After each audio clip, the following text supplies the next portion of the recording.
여러분, 살아오면서 가족에게 했던 말이나 행동을 후회해 본 적이 있으신가요? 지나고 나면 왜 그랬을까? 그 한마디가, 그 한순간이 내 가족의 마음에 깊은 상처를 남겼다는 걸 깨닫게 되는 순간이 있습니다. 인생을 살면서 절대 해서는 안 되는 실수가 있다면 바로 가장 가까운 사람, 바로 가족에게 하는 실수일 것입니다. 우리는 때로는 직장에서, 친구 관계에서, 사회생활에서는 예의를 지키고 조심스럽게 행동하면서도 정작 집안에서는 무심코 내뱉은 말 한마디로 서로를 아프게 만들곤 합니다. 그러나 하나님은 우리에게 가족을 선물로 주셨고 그 가족 안에서 사랑을 배우고 믿음을 전하기를 원하십니다. 성경 속에서도 많은 인물들이 가정에서 실수를 했습니다. 그리고 그 실수는 단순히 개인적인 문제로 끝나지 않고 집안 전체를 흔들고 때로는 민족의 역사까지 바꾸는 큰 파급력을 가져왔습니다. 먼저 야곱의 이야기를 보겠습니다. 야곱은 요셉을 유난히 사랑했습니다. 아버지가 아들을 사랑하는 것은 당연한 일이지만 문제는 차별이었습니다. 요셉에게만 화려한 채색 옷을 입히고 특별히 대우했습니다. 그 결과 형제들의 마음속에는 질투와 미움이 싹트게 되었고 결국 요셉을 이집트로 팔아버리는 끔찍한 일이 일어났습니다. 이 사건은 단순히 형제들의 싸움으로 끝나지 않았습니다. 요셉은 노예로 팔려가 억울한 누명을 쓰고 감옥에까지 갇히게 되었고 그 상처는 오랜 세월 이어졌습니다. 부모의 편애라는 작은 실수가 자녀들의 관계를 파괴하고 가정을 분열시킨 것입니다. 우리도 자녀를 공평하게 사랑해야 하는 이유가 바로 여기에 있습니다. 혹시 여러분도 마음속으로는 다 사랑한다고 생각하지만 표현이나 행동에서 특정 자녀를 더 챙기고 있지는 않으신가요? 그 작은 차이가 오랫동안 아이들의 마음에 깊은 흔적으로 남을 수 있습니다. 또 다윗의 이야기를 떠올려 봅시다. 다윗은 하나님께 사랑받은 왕이었고 위대한 업적을 세운 사람이었습니다. 그러나 가정 안에서는 자녀 교육에 실패했습니다. 특별히 아들 압살롬과의 관계는 큰 비극으로 끝났습니다. 다윗은 아들의 잘못을 바로잡지 않고 방치했습니다. 암논이 다말을 범했을 때도 다윗은 분노했지만 아무런 조치를 취하지 않았습니다. 그 결과 압살롬은 자기 손으로 형 암논을 죽였습니다. 이후에도 다윗은 압살롬을 품지 않고 거리를 두었습니다. 아버지의 침묵과 무관심은 아들의 마음을 더욱 차갑게 만들었습니다. 결국 압살롬은 반역을 일으켰고 다윗은 자기 아들을 군대와의 싸움에서 잃는 뼈아픈 고통을 겪었습니다. 세상에서 아무리 큰 성공을 거두어도 가정을 지키지 못하면 결국 무너질 수밖에 없다는 것을 보여주는 사건입니다. 오늘 우리도 바쁘다는 이유로 혹은 서툴다는 이유로 자녀와 깊이 대화하지 못하는 경우가 많습니다. 그러나 하나님은 부모가 자녀의 신앙과 인격을 세우도록 부르셨습니다. 사랑하는 여러분, 혹시 아직도 자녀와 손주에게 해주지 못한 말이 있다면 오늘이 바로 그날입니다. 아브라함과 사라의 이야기도 있습니다. 하나님께서 약속하신 아들을 기다리지 못한 사라가 하갈을 통해 이스마엘을 낳게 했을 때 가정 안에 질투와 갈등이 시작되었습니다. 사라는 하갈을 괴롭혔고 하갈은 사라를 멸시했습니다. 그 갈등은 결국 집안의 분열로 이어졌습니다. 기다림 속에서 하나님을 신뢰하지 못하고 인간적인 방법을 선택했을 때 그 결과는 가정의 평화를 깨뜨리게 된 것입니다. 오늘 우리도 마찬가지입니다. 급한 마음에 내 뜻대로 문제를 해결하려다가 오히려 가족과 갈등이 깊어질 때가 많습니다. 하나님을 기다린다는 것은 쉽지 않지만 그 기다림 속에 가정의 평화가 지켜집니다.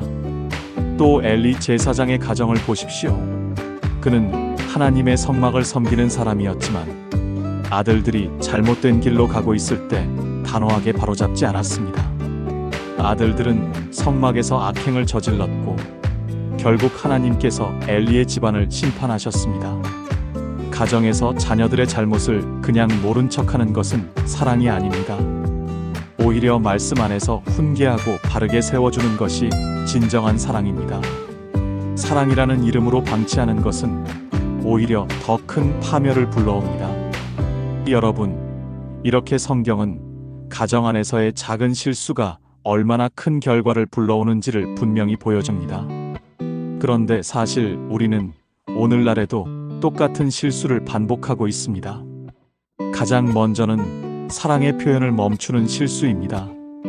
내 마음 다 알겠지라는 생각으로 말하지 않고 표현하지 않는 것입니다. 그러나 사랑은 표현해야 자라납니다. 부부 사이에도 부모와 자녀 사이에도 사랑한다는 말, 고맙다는 말이 필요합니다. 또 작은 다툼을 방치하는 실수도 있습니다. 오해가 생겼을 때 빨리 풀지 않고 마음에 쌓아두면 시간이 지날수록 상처는 깊어집니다. 결국 말 한마디 하지 않고도 서로 벽을 쌓게 되는 것입니다. 또 중요한 실수는 신앙을 전하지 않는 것입니다.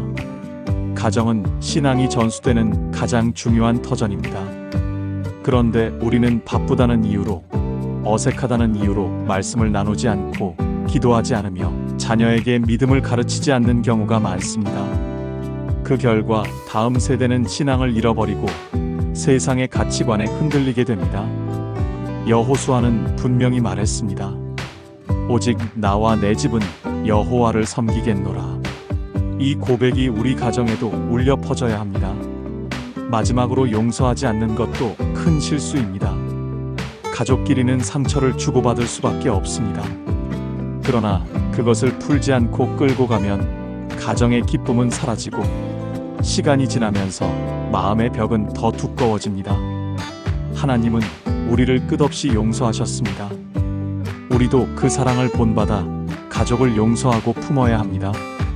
성경은 우리에게 가정을 어떻게 세워야 하는지를 분명히 말씀합니다.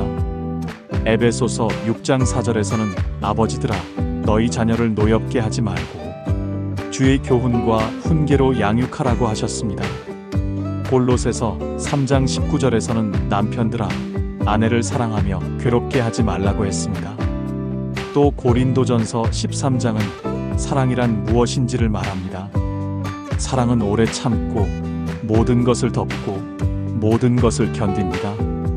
이런 사랑이 가족 사이에서 흘러갈 때 가정은 하나님이 기뻐하시는 공동체가 됩니다.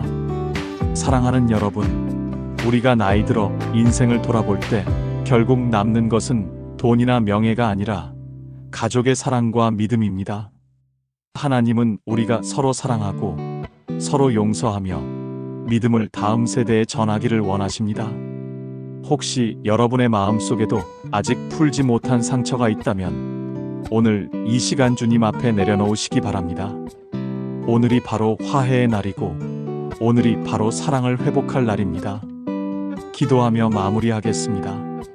하나님 아버지, 오늘 우리에게 가정을 허락하시고 그 안에서 사랑과 믿음을 배우게 하심을 감사합니다.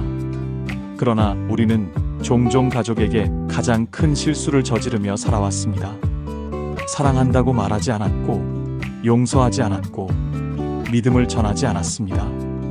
주님, 우리의 부족함을 용서하여 주시고 이제는 우리의 가정을 주님 손에 맡깁니다.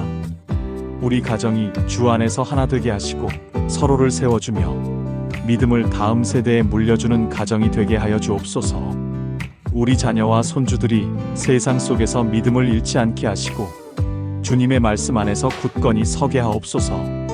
우리의 부부관계를 새롭게 하시고 형제자매 간의 오해를 풀어주시며 부모와 자녀의 관계가 사랑으로 회복되게 하여 주옵소서. 인생의 끝자리에 서는 날까지 서로를 지켜주는 믿음의 동반자가 되게 하여 주옵소서. 예수님의 이름으로 기도드립니다. 아멘. 좋아요와 구독은 말씀의 기쁨이 되게 합니다.